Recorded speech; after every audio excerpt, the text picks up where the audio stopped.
Hello, my name is Paul Monis. Our poster was originally entitled Creating a New Net Zero SIM to Complement En-ROADS as an Enabler for Energy Transition.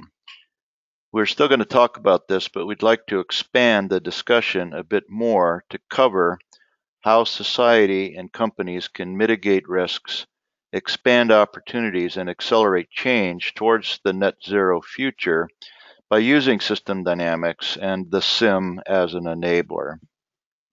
So the names here are my colleagues. We'll be glad to talk to you. The energy transition towards low carbon and carbon-free energy sources is underway, and many companies are declaring net zero aspirations. These aspirations are similar to the moonshot goal, where in 1962, JFK declared a breakthrough goal without clarity about how NASA or the United States would accomplish this goal.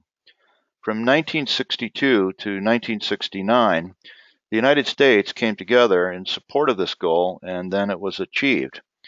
Nothing less than this is required now as the world faces the challenges of climate change. En-ROADS, as a SIM that's well known, offers insight into options for achieving the Paris goals of 2 degrees C or better, but does not address how individual companies can adjust operations. A new net zero SIM would complement En-ROADS by tying business KPIs such as profitability to operating costs and capital investment and actions in support of CO2 emissions. Some of the dynamics of real-world business are shown here. What we've seen is that while many companies are sincere about net zero aspirations, they found it difficult in the past to pivot major investment to carbon-free technologies. This pivot is necessary to make renewables more available, lower cost, and to solve the reliability and intermittency issues. The good news is that the cost of carbon-free options has come down significantly, and that investment in renewables can now organically self-generate the capital needed to accelerate the energy transition and to achieve net zero. But what we need is a pathway to 2050 that offers an achievable and profitable route that companies, investors, and government can all support.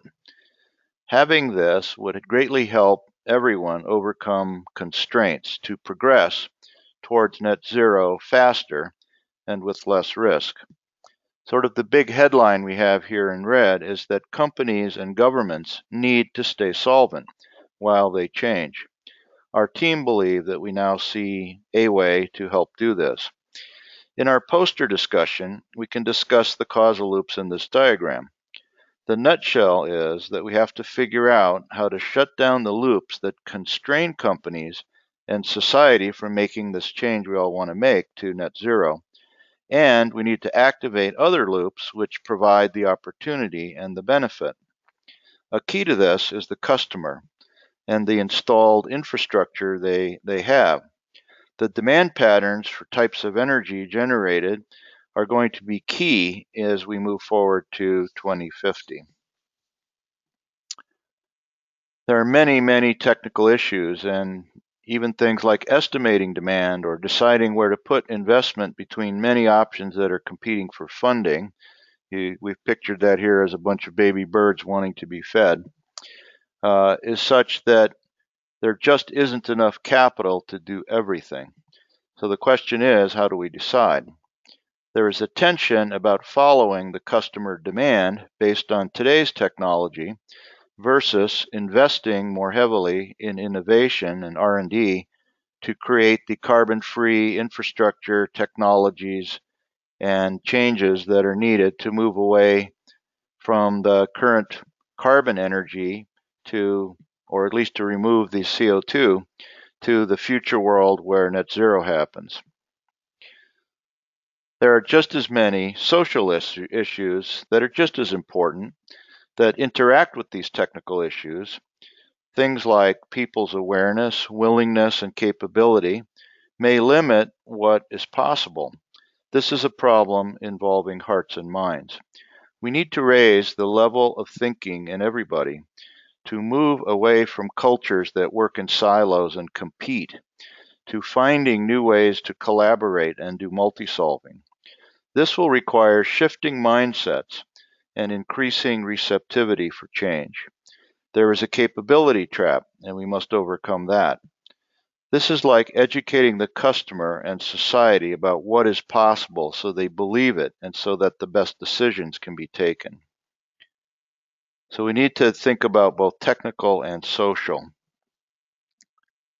As we look forward to the approach that we would recommend, our team is seeking allies who also want to see net zero happen.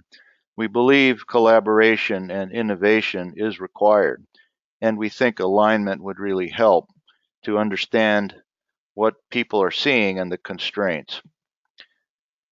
Companies could use this new net zero sim we're proposing, don't yet have, as a tool to explain to investors and society why they're doing what they're doing and even what they're doing and how the strategy they've picked makes sense. This would help them retain license to operate while changing.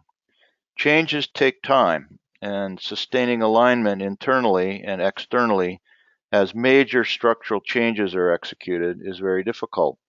Misunderstanding is likely. So having new tools like we're proposing would help visualize and explain the sense behind the strategies that companies choose, and it would benefit everyone. Investors would benefit. They could understand their risks better and help companies make these changes. Government could support policies that sustain employment and create jobs. This kind of alignment is worth a lot. So we've got a picture here of a kind of treasure map, and it contains some thoughts about how we would create such a pathway to 2050. You can see it zigzags all over. Here is a summary of some of the key points. We need to learn how to pivot investment so that less goes into fossil fuels infrastructure and supply for oil, gas, and coal, and more investment goes into renewables. We need to learn within the existing oil, gas, and coal infrastructure how to be a lot more efficient and do more with less such that more capital can be freed up and pivoted over to the renewable side. We need to learn about assets that just aren't economic and proactively divest those or close those or give them to people who find more value in them than some of the owners of them currently would evaluate them to have. And we need to exit from some projects that may not currently be viable given the context. And that's been happening in the environment. Society needs to adapt to a new way of living with better energy efficiency, living differently, and figuring out how they can support as a customer what's needed. We need to be able to track and influence customer preferences. And everybody needs to be a lot more agile in terms of what we see to do, and changes are going to be necessary. It's not good enough to have one good strategy and keep to it. We're going to need to keep changing strategy, and having a model and a simulator that would enable us like almost a digital map of the whole business and of society, that when one thing changes, you can see the impact on all the other things. This would really help us on sustainability and resilience as we go forward. We would like to build an En-ROADS type model and simulator, but it would include all of these company dynamics and financials that are currently missing from En-ROADS. This would make the dynamics of all these different variables, and some of them you see here on the right, more accessible to decision makers. So what you see in the picture is a kind of first draft mock-up of a work in progress. The simulator is kind of a board game, but it would be played in tandem with computers, which would provide things like customer data and do a lot of the calculations. But what we really want is for people to be able to not feel tricked by whatever's going on inside of the model, that they'd be able to make sense of it and keep it super simple such that the dynamic complexity would be more visible and the detail complexity would be less. And the sim would not be used, the board game would not be used stand alone, but it would be used alongside normal system dynamics group model building and other simulators and models, of which there are many. Bringing all these together is the key to integrate the pieces and parts and to reduce the complexity. It's very hard to see the whole in the midst of all these moving parts. The experience of the actual structure, once we've got it simplified, could be an introduction that senior executives could experience to help them frame the issues, share their mental models, and then the model builders could use this to elicit input that's necessary about the core state variables to build the system dynamics models and calibrate the best way for companies to respond from the context in the environment.